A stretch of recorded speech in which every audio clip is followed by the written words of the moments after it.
तो आज मैं आपको एक अनोखी रहस्यमय कहानी सुनाऊंगा। अगर आप चैनल पर नए हैं तो अभी सब्सक्राइब कर ले तथा कहानी पूरा देखे। अंत में एक अनोखा रहस्य छुपा है। धन्यवाद। तो सुनिए। एक नदी के किनारे कुंभकार नाम का एक अत्यंत साधारण पर अपने काम में निपुण मिट्टी का कारीगर रहता था।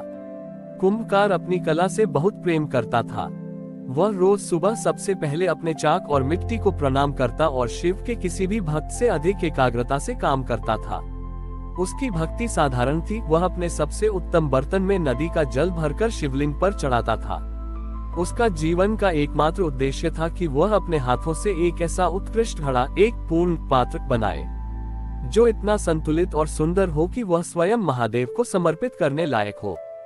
वर्षों की मेहनत, तपस्या और मिट्टी के साथ एकाकार होने के बाद कुंभकार ने आखिरकार वह घड़ा बना लिया। वह घड़ा कला का एक चमत्कार था। उसका आकार, उसकी चिकनाहट और उसका संतुलन इतना उत्तम था कि देखने वाले उसे छूने से भी डरते थे। कुंभकार ने उस घड़े को अत्यंत सावधानी से अपने घर में सजाया। वह उसे बार बार देखता और सोचता, अब मेरी कला पूर्ण हुई, अब मैं इसे महादेव को समर्पित करूंगा। उस घड़े पर उसका गहन प्रेम और कला का सूक्ष्म अहंकार दोनों समाये हुए थे। उसी नगर में सिद्धार्थ नाम का एक बहुत धनी व्यापारी रहता था जो शिव का भक्त होने का दिखावा करता था। सिद्धार्थ ने घोषणा की कि वह शिव को प्रसन्न करने के लिए 1 करोड़ मुद्राओं का महायज्ञ आयोजित करेगा। पूरा नगर सिद्धार्थ की धन संपदा और उसके यज्ञ की भव्यता के बारे में बात कर रहा था। कुंभकार ने भी सुना, लेकिन वह अपने घड़े को समर्पित करने के विचार में लीन था। जिस रात कुंभकार को वह घड़ा शिव को अर्पित करना था, तभी देर रात उसके द्वार पर एक जटाधारी, बूढ़ा और दुर्बल सन्यासी आया। वह सर्दी से कांप रहा था और उसने भूख से कातर होकर भोजन और आग की याचना की। कुंभकार ने बिना किसी संकोच के अपनी रात की बची हुई रोटी और पानी सन्यासी को दे दिया। भोजन करने के बाद सन्यासी की नजर कुंभकार के अद्भुत पूर्ण घड़े पर पड़ी। सन्यासी ने कहा, हे पुत्र, तुम धन्य हो। मैं बहुत भूखा हूँ और यह ठंड बहुत अधिक है। मुझे अपने भोजन को गर्म रखने और थोड़ी आग जलाने के लिए कुछ चाहिए। क्या तुम अपना ये सुंदर पात्र घड़ा मुझे दे सकते हैं? ओ, कुंभकार सन रह गया। वह घड़ा, उसकी वर्षों की तपस्या, उसकी कला का सार। वह सन्यासी से कोई साधारण बर्तन मांग सकता था, पर उसने वही घड़ा मांगा जो उसके लिए सर्वोत्तम था। कुंभकार का हृदय द्वंद्व में फंस गया। एक ओर उसका कला प्रेम और अहंकार था, दूसरी ओर एक भूखे सन्यासी की तात्कालिक आवश्यकता। कुछ देर संघर्ष करने के बाद कुंभकार ने गहरी सांस ली। उसने महसूस किया कि सच्ची कला वह नहीं है जो सगोई जाती है, बल्कि वह है जो मुक्त की जाती है। उसने तुरंत अपना घड़ा उठाया और उसे जमीन पर दे मारा। घड़ा टूटकर बिखर गया। कुंभकार ने उस घड़े के टूटे हुए टुकड़ों को बटोरकर सन्यासी को दिया और कहा, महाराज, यह अब आपका है। आप इसमें आग जलाकर अपना भोजन गर्म कर सकते हैं। ठीक उसी क्षण आकाश में बिजली चमकी और वहां उपस्थित सभी लोगों ने एक दिव्य ध्वनि सुनी। सिद्धार्थ का महायज्ञ अभी भी चल रहा था, पर शिव की वाणी ने यज्ञ को नजरअंदाज कर दिया। सिद्धार्थ ने मुझे अपनी बची हुई संपत्ति से पूजा, जो उसके लिए केवल धन का अतिरेक था, लेकिन कुंभकार ने मुझे वह दिया जो उसका सर्वश्रेष्ठ था और जिस पर उसका सूक्ष्म अहंकार टिका था। यही सच्चा बलिदान है, अपने प्रियतम का त्याग करना। मैं आशुतोष हूँ, मैं तुम्हारी भक्ति के भाव से प्रसन्न हूँ। सन्यासी तत्काल अंतर्ध्यान हो गए। जिस जगह टूटे हुए घड़े के टुकड़े रखे थे, वहां एक सुंदर सुनहरे रंग का घड़ा प्रकट हुआ, जो कुंभकार के द्वारा बनाए गए घड़े से भी अधिक उत्तम था। वह दिव्य सृजन था।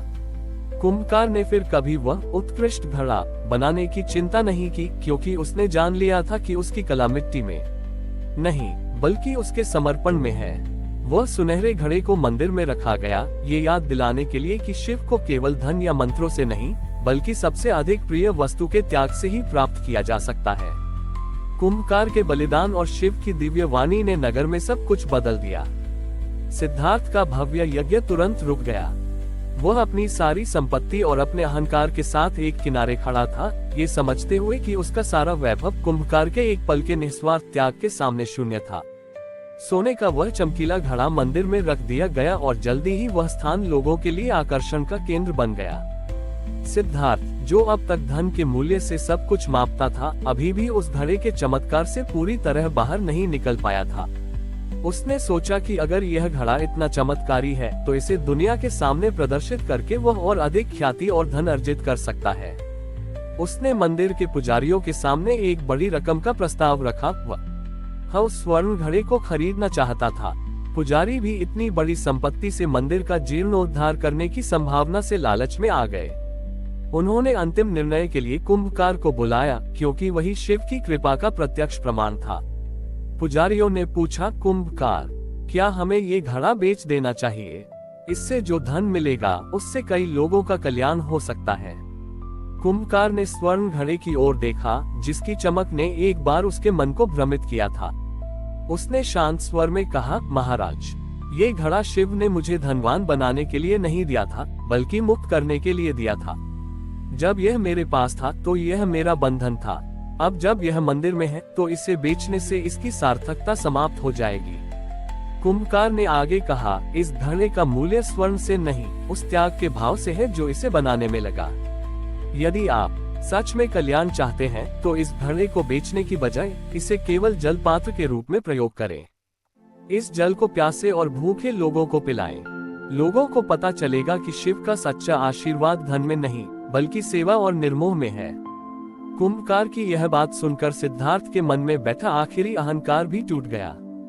उसने देखा कि कुंभकार उस स्वर्ण घड़े को भी इतनी आसानी से त्याग रहा है, जबकि वह खुद उसे खरीदने के लिए लाखों रुपए खर्च करने को तैयार था। सिद्धार्थ को अंतिम सत्य का बोध हुआ कि धन का त्याग धन से कहीं अधिक मूल्यवान है। सिद्धार्थ ने तुरंत अपना क्रय प्रस्ताव वापस लिया। उसने अपनी सारी संपत्ति का उपयोग करना शुरू कर दिया। उसने उस धन को मंदिर के विकास में नहीं, बल्कि सीधे नगर के गरीबों की सेवा में लगाया।